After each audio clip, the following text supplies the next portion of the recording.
Welcome to Survival Mode Disrupted, the podcast for those who are done performing, done people pleasing, and done living life on autopilot.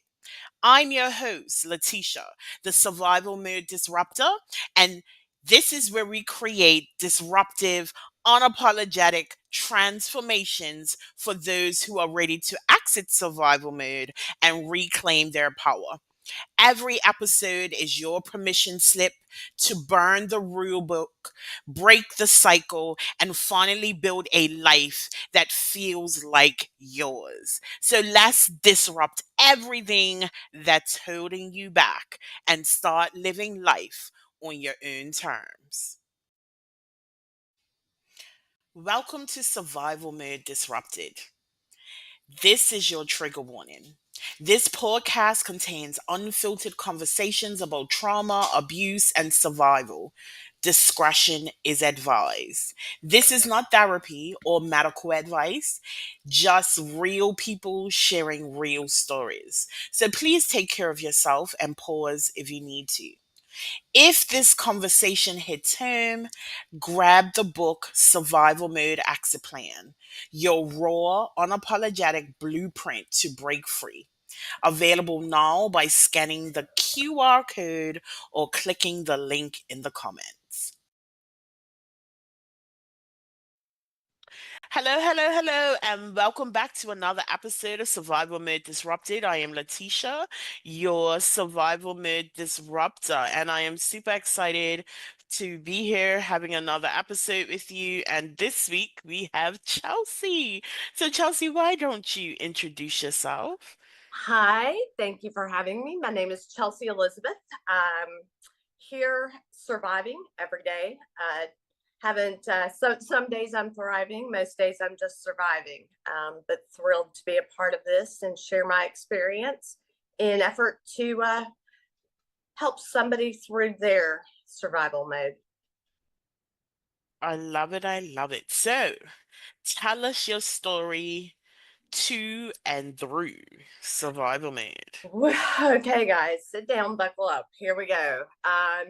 Me, originally Tennessee farm girl, living in Florida. Animals, as you can imagine, my thing, my passion. Animals, cows, you name it, dogs.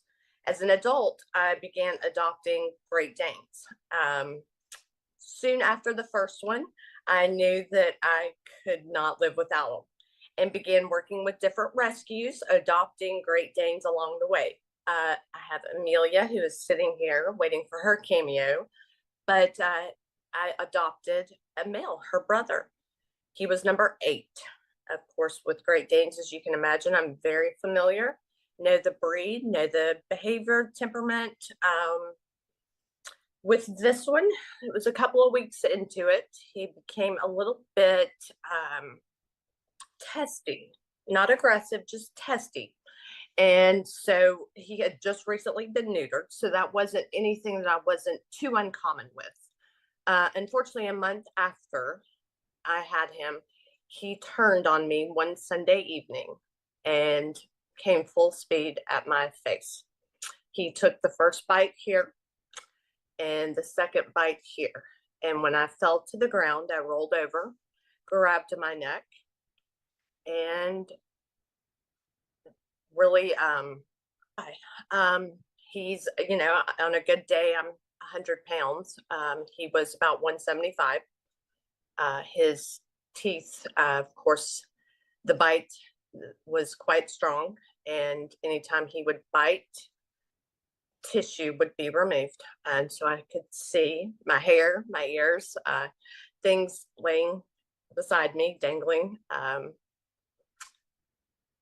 In my mind, I remember the attack very different than what a lot of video revealed.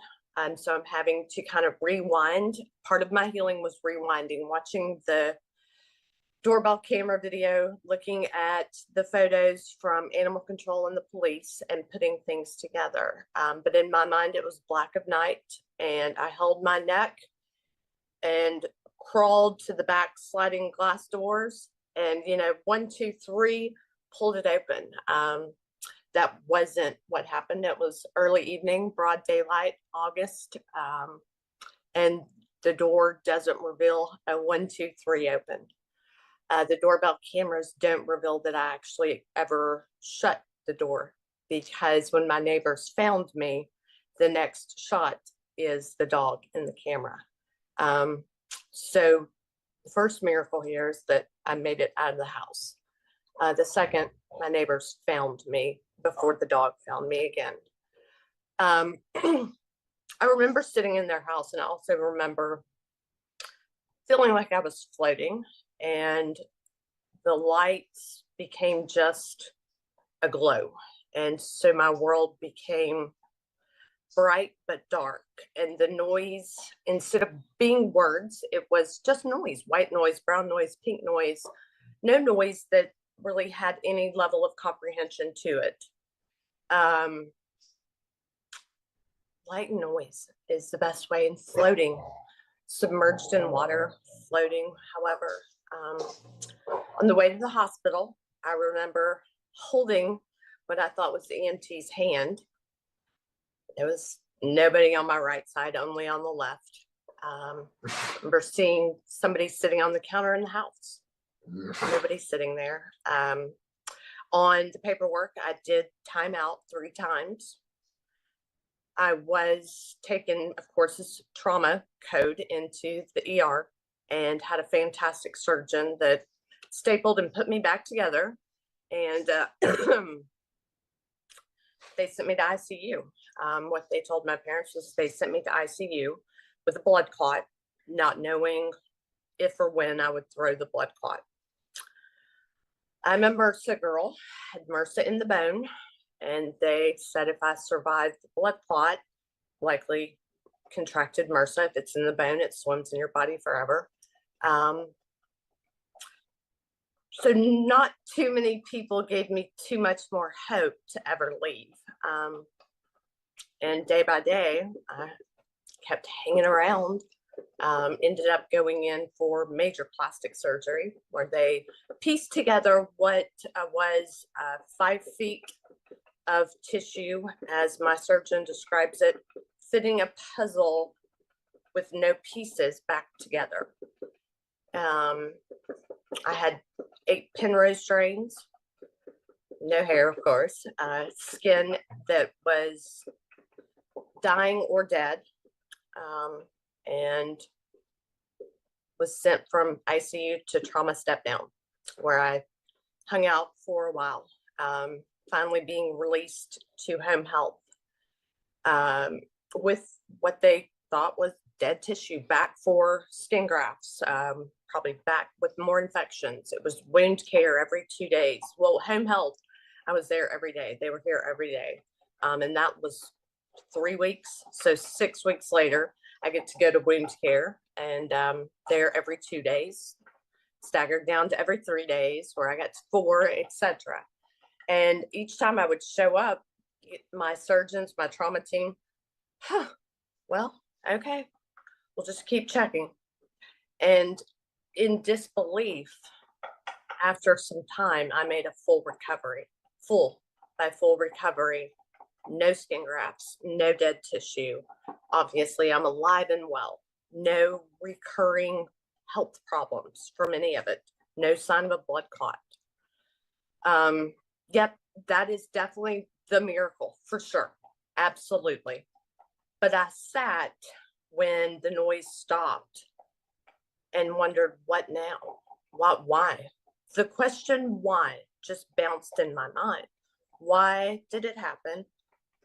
Why did I miss 5 months of life?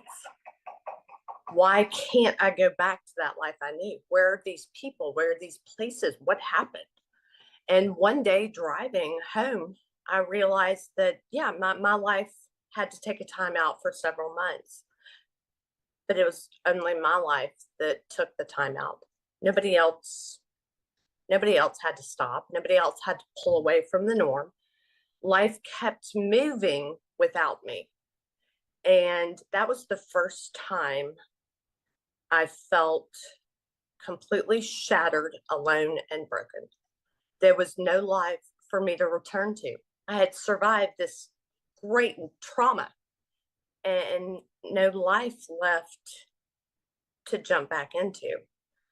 So for I guess another 6 months, really spun around in the what's next, the why. Where's the purpose? God, why haven't you shown me why this happened? I'm waiting on this harp to play, my purpose to fall from the sky, and nothing's happening. And it finally came that all these notes that I had been taking, everything that I had written down, everything that I was longing for, can't possibly just be me that needs this. Can't possibly be me that needs a circle of friends, a community, positivity, therapy, help. I can't be the only one that's alone. And so I began writing and writing until I had a complete manuscript. And I wasn't done there. I wasn't going to allow anyone else to be as lonely and empty and confused as I was. And so I built a curriculum for a peer therapy nonprofit, built a training manual, want to build this nonprofit and give all of us a place to heal. Because number one, some misconceptions, trauma, PTSD, grief, not curable. We have to walk through it day by day. There is no magic pill, potion, patch, anything else. We have to heal every single day. And the only way to heal is to find those people that truly understand the emotion behind our words. Because I was speaking to so many people and they're like, huh? I don't get it. Of course they don't get it. I'm glad they don't get it, but I need somebody to get it. And so I built that and hope to get the book published and hope to bring this nonprofit, this curriculum into practices across the world so that we can heal together and we can smile and we can say, oh, I'm not as crazy as I thought. How many of us sit around thinking, I've got to be crazy. I am crazy. Nope, you're not. Let me tell you, you're really, really not. Nope. And so my trauma became a passion to save others from the pain I felt. And it has been rewarding to see people light up and feel again. Just feel. Just feel. I resonate with you saying your trauma became like a huge part of who you are and your source to help others, right? I actually believe that's what self-actualization is. Like we've been fed this pyramid, you know, get through this, get safety, get love, get this, get that, and then you're self-actualized. But I actually think it is that just that being able to take the journey and then reach back. I remember coming to terms with my own trauma, and someone said to me, your struggle today is the masterclass for someone tomorrow. And that really stuck with me, right? Um, so Yeah. let's go back to some of the things that you said. You mentioned how inaccurate your memory was. Yes. And I actually find that very interesting because we tend to anchor into our thought process and we often don't challenge it, right? Yeah. You've had this massive trauma recorded on video and you are recalling something completely different. And the reason why I'm bringing this up is because our brain has this pretty amazing way of compartmentalizing our trauma. Yeah. And in doing so, we often pick up inaccurate narratives. Yep, we do. We do. 100%. I could not agree with that statement more.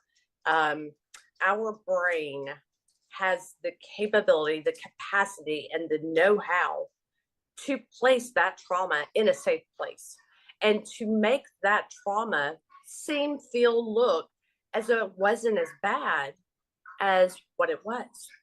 And one thing that we fail to do when that happens, it's not if, it's when that happens, we invalidate ourselves. So we are telling ourselves, no, no, no, no, it was not like that. No, that didn't happen. And we cannot heal from something we're not allowing ourselves to believe.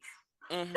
We are feeding ourselves lies, and it's easy to say, someone on the outside has invalidated our emotions, but to have to admit to yourself that you in fact were the one that invalidated your own crises, that is a lifetime of no forward progress. That is a lifetime stuck. And oftentimes, as a result, anger, frustration, sadness, depression is the result. It wasn't until I began saying out loud to other people what happened to me that I started to believe my own story. Because I'm not kidding. I would tell people what would happen, and I would step away and think that I was lying. I would check myself. And no, it wasn't that I was lying. It was that I wasn't willing to believe my own story. I wasn't able to admit that that had happened. Mm-hmm. I talk about this often on the podcast that there are three phases to accident survival mode. And the first one is awareness. And that is basically what you were speaking about, right? Like I describe it as a lighthouse. Yeah. In the middle of a very dark ocean, all of a sudden this beacon of light gives us the opportunity to see what's in front of us, what's to the left and right, and what's behind us. And then it also gives us the opportunity to navigate our path differently because of what we see. But oftentimes, the reason why we stay stuck is because we literally don't have an awareness. And because of how our brain works, Yep. it does it to keep us safe, but it also keeps us in the dark, which then perpetuates the trauma, which we often don't identify with, right? Like I have heard so many people come on this podcast and talk about, I actually didn't recognize that I had been traumatized. Yep. Um, and I am not saying that we all have to carry the identity of being No, traumatized. nope, not at all. However, the acknowledgement of that is the beginning of our freedom. Yeah, yeah, it certainly is. We have to accept the fact that what we never wanted to happen happened, and we have to start moving a different way. What I had to do, I had to grieve my own death while I was alive, because Mhm. that life that I used to have, the places I used to go, the people I used to see, it's gone. That life wasn't there anymore. So I had to grieve my own death. I had to let go of the false idea that this promise, this reason, purpose was going to fall from the sky. And I had to keep walking forward through the yuck of it, just the yuck of it. And as I did, the true trauma wasn't the traumatic event. I it was horrible, yes, but that's physical. And there's a difference between physical and emotional. Mhm. I wasn't afraid of dogs. I still have Amelia. I still have, her. I couldn't make myself be afraid of dogs, but I was still traumatized. And I had to figure out why. What is wrong with me? That's where the whole am I crazy thing came from. But no, the trauma was everything that came after it. Being in the healthcare system, waiting on insurance to say I could have this done, get this done. I was at the mercy of the hospital. I was Friends I thought I had were gone. There was a lot of abandonment. Mhm. There were a lot of people that just wanted to come by and catch a peek at the girl that once was pretty, with the way she was now. It it was the people and the things that came after that caused the trauma. Mhm. It was, and that's what I had to begin accepting and working through is how not to allow that to take down what I've already built up. Um, and I had to have the courage to step back out. I mean, woman in her 40s, I'm like, can we be friends? You really have to find that new circle that you can trust. And it's very hard to trust again. I think Mhm. that's the lonely part of it. What happens if I tell them this, that, or the other?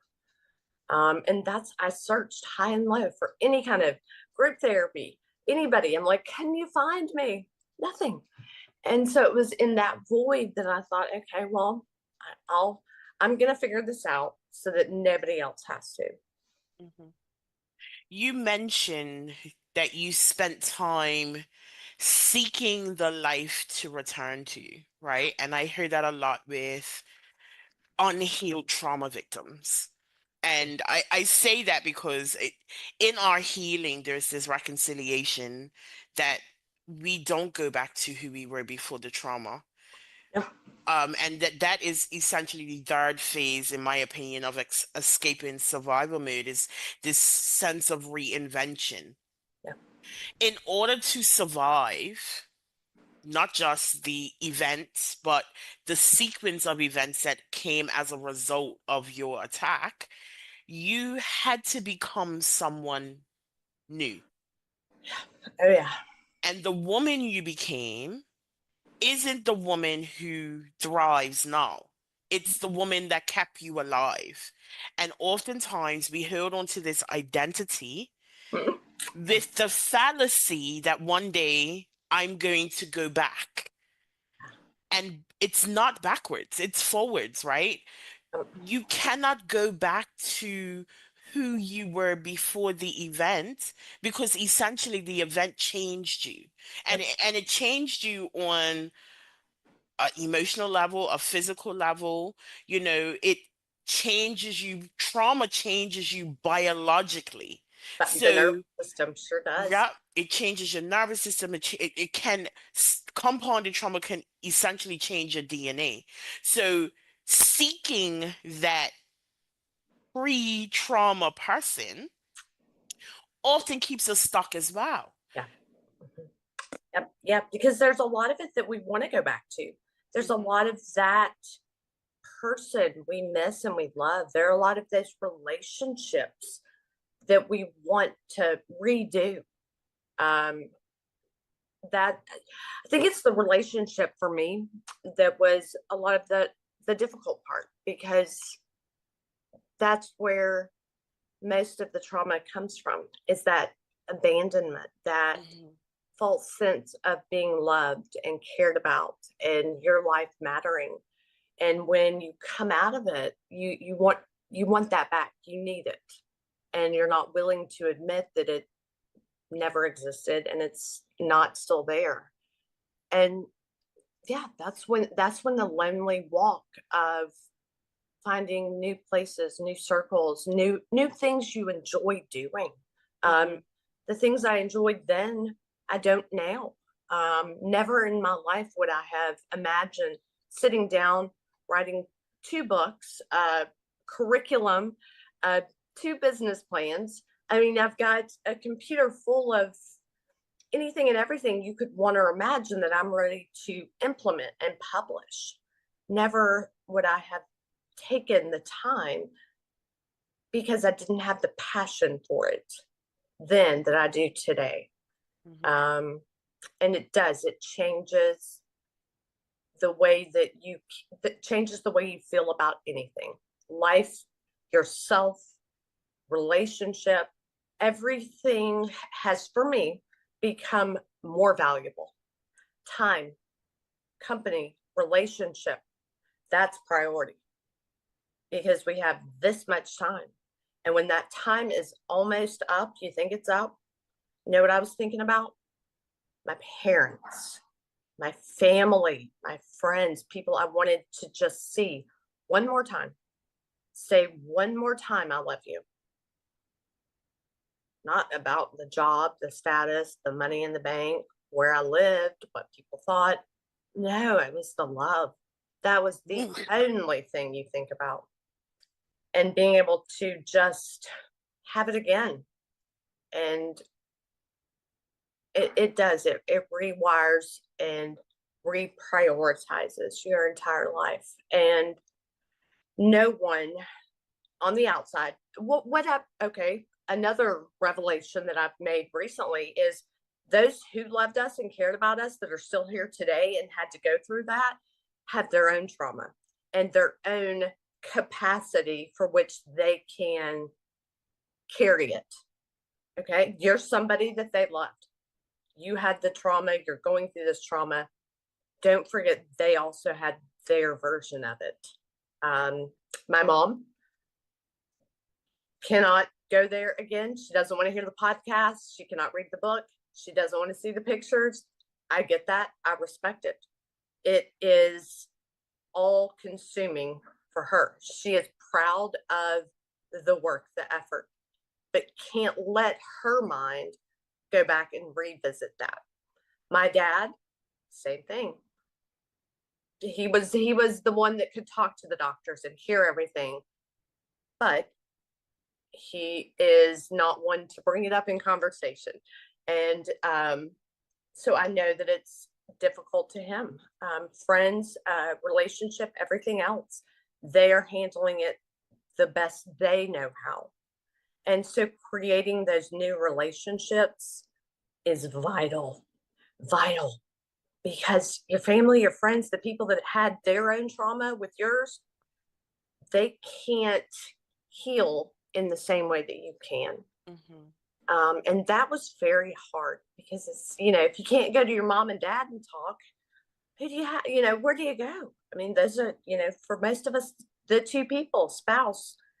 And so we have to create those new relationships that give us a safe place to purge the emotion in the words.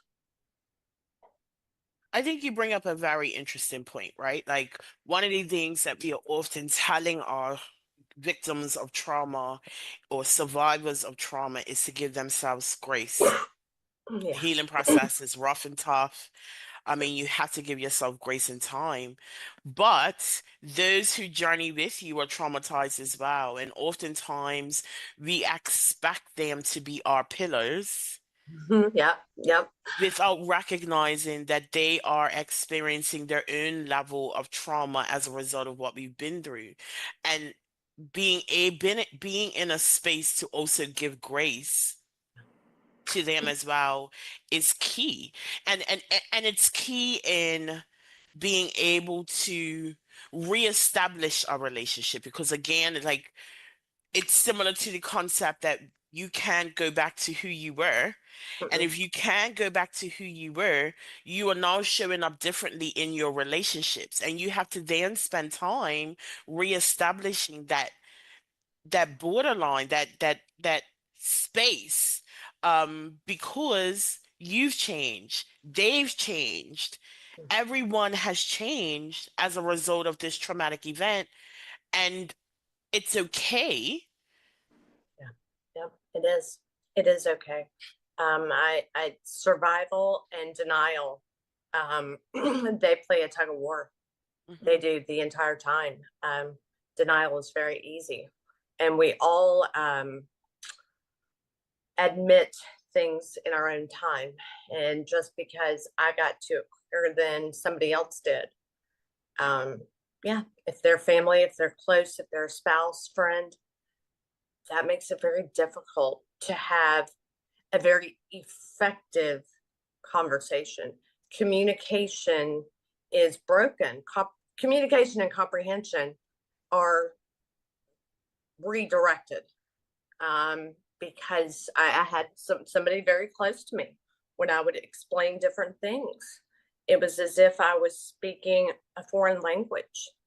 And I learned that this is not something that I can communicate.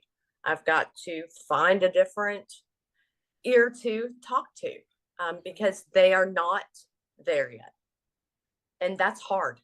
especially when that person is close to you and you can't confide, you can't break down, you're misunderstood. That's where the harm is. And I don't think there's any of us out there that haven't had a similar experience with that in any kind of way. Mhm. Which is why it's important for us to be willing to build a different community, right? Like, I believe our healing, it may seem like a solo venture, Yeah. but being able to create a community around us that support us in the way that we need to be supported, even if it looks differently from the community that we once had, I think is key. And you did mention that, like you said, I had to go find a community. I needed something because the abandonment, the loneliness, like that space of being completely alone, it wasn't conducive for you. No, no, I am definitely type A social. I'm very athletic, active. Enjoy. I love the energy from other people. Most energies from other people, of course, but I could not stay in the house, and not before, not then, not now. It's just not in my nature to isolate. And that was the hardest part is, okay, well, what if my wig falls off? What if they point out, something? My own insecurities. It was never that anyone else was picking me apart or seeing what was wrong or broken. They didn't care. They just enjoyed my company, the motivation, especially working out. Here I am. I've never worked out so hard in my life. When you think it's gone forever, you're like, okay, no, no. But they didn't know anything had happened until I told them. Hmm. And then, of course, jaws dropped and, pins hit the floor. But I learned then that it didn't matter what was broken. They liked me. And this is that new me that I'm still Hmm. getting used to wearing. And it was unfamiliar, but at the same time, very comfortable because I thought, okay, I'm not too old, broken to make my way through life again. And the healing started then when I just, I call it, jumping off the cliff without a parachute.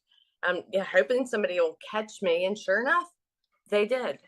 And I started, telling a little bit of my story here and there. And before long, crowds of people wanted to hear the story. People were flagging me down, wanting me to sit down and have lunch with them so they could talk. And what I realized in that is my trauma is bloody and gory and yucky and plastic surgery.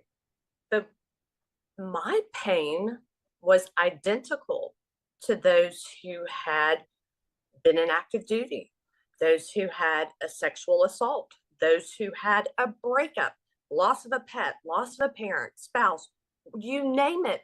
And so I sat there and I thought, oh my goodness, we're all the same. And that was probably I can, that was one of the top 10 days, best days of my life, is realizing that it's pain. And it doesn't matter the degree. It doesn't matter how bad it was. It is the same. It is the same. Childhood trauma, same pain. Breakup, same pain. Death of a dog, same pain. Same trauma. It changes us. It doesn't, and I hate that whole time heals all wounds. No, it does not. Nonsense. Let me it's write it down now. Time does not change anything but your overall sense of who you are. It Hmm. changes everything about you. It does not heal anything. You are healing every day that you get up and do something special for yourself. Walk out the door, go to work. Every day that you are getting out of bed and putting your feet on the ground, that is a day that you are healing. Time goes by, it gets easier because you're working in this new skin. You've got a little more broken in, but it's not going to heal you. We heal every day. And the whole what doesn't kill you makes you stronger. Nope, sorry guys, that changes you too. I'm not stronger than I was before. I'm different. I'm different. I'm the same level of feisty as I was then. I'm still the same level of active activities, etc. Not stronger. I'm different. I'm different. Mm-hmm. And yeah, let's not fool ourselves by all of these sayings. And whoever's behind it, I mean no harm, but it's not true for us. And Mm-hmm. don't set us up for failure. Don't tell me I'm going to be healed when I know good and well there's not going to be a day that goes by that I don't know what happened, that I don't know where I was. So no, let's not set anybody up for failure. Mm-hmm. Let's set ourselves up to win. And I'm telling you, good days, bad days, worst days.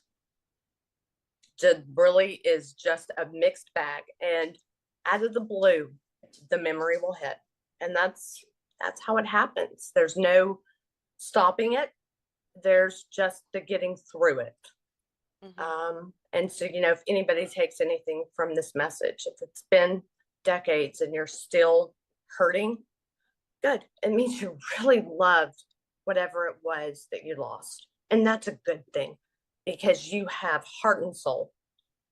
And yeah, just be grateful in anything and everything that you can find in it, and keep stepping forward. Um, and find me. I am always willing to talk. And I will tell you the good days and the bad days, oh, they come. And sometimes they come multiple times in one day. Sometimes I'm just a roller coaster of emotion, but we're supposed to be, because what happened, what we went through, what we've overcome is valuable, Mm-hmm. valuable, and it needs to be recognized as such. We as humans, we love. We don't like to admit that we love, but we love. We have so much love, and we need love, and we need to give love. And if something hurt, that's love. That's love. Mm-hmm. You mentioned so many things as we start wrapping up the conversation, but what I think is really important, and one of the reasons why I started this podcast, is there is this fallacy that, you know, trauma has degrees, and you know someone is worse off than you because of what they went through. But what it all boils down to is the way that trauma shows up in our body, the way that we react to the trauma. It is almost uniform. Like, even Yeah. having these discussions about people in survival mode, it's all the same, which is why these conversations are so important, because I want people to recognize that you don't have to have massive big T trauma. I Mm, remember someone saying to me, "Oh, well, trauma is only like when you've been raped, or, no, we are traumatized by even the smallest of events. oh yeah. And it's just not having that recognition, and not knowing how to move beyond the trauma, which often keeps us stuck. Yeah, So, trauma is any kind of life change. Any kind mhm, of life change. If yesterday isn't what today is, and it was memorable and monumental to you, yeah, that's a trauma because it changed your life. mhm, And any kind of, I mean, a job change, something as simple as job change, relocation. Sorry, it is. And so I never want anyone to sit there and say, oh, well, I didn't almost lose my life, so that's not a big deal. No, it's a big deal. It's a big deal. Don't let anybody tell you that it's not. And don't harbor all of that emotion alone. Um, just don't. I mean, until I started digging through it, I didn't realize how traumatizing the death of my grandmother was. We were very close. And again, we compartmentalize and say, okay, well, she's better off. She's happier. She was sick. No, no, let's not make excuses. Let's not justify. Let's say, you know what, that hurt. And 12 years later, I'm still hurting. Hmm. I still miss her. I still want to have the conversations. We don't have to have the big T. You're exactly right. Mm-mm. Nope. And we're all the same. Absolutely. I really enjoyed this conversation, Chelsea. So tell us where we can connect with you, how we can connect with you. Oh, I am on Facebook, LinkedIn, Twitter, X. Where else am I? I have a YouTube channel. So please connect with me on all those. Facebook, you can find me under Chelsea Elizabeth. On YouTube, you can find We Heal Together with Chelsea, Healing from Trauma Together. We Heal. Um, let's see, LinkedIn, all those. I will share those links with you. I can't even think of them off the top of my head. But I will share those with you and people. I would love for you to connect. What I want is to open just a safe platform to share stories, and in a safe way, anonymously, who you are. Just start the conversation and normalize emotion, humanize human emotion. When did we get this like timestamp on how long we could, show emotion or take time off work after a death or a birth? It's let's humanize ourselves and normalize emotion that fits. And the processing of emotion, because we don't always process, we don't always acknowledge, we tend Uh, to ignore and just keep moving forward. oh yeah. Um, No, thank you. my emotion came out for the better part of a year as anger. I was Mhm. angry, but I wasn't angry. And so we get those emotions all twisted up. So yeah, it's definitely important. And I'll share those links with you so everybody can find me. I hope to, talk to everyone, all your viewers, and I have thoroughly enjoyed being on your show. Thank you so much for your time. Listeners, thank you so much for catching another episode of Survival Mode Disrupted. And I just want to remind you, you were not built to break. You damn sure were not built to just survive. Mhm. So disrupt the cycle, reclaim your life, and thrive on your own terms. And I will see you next week.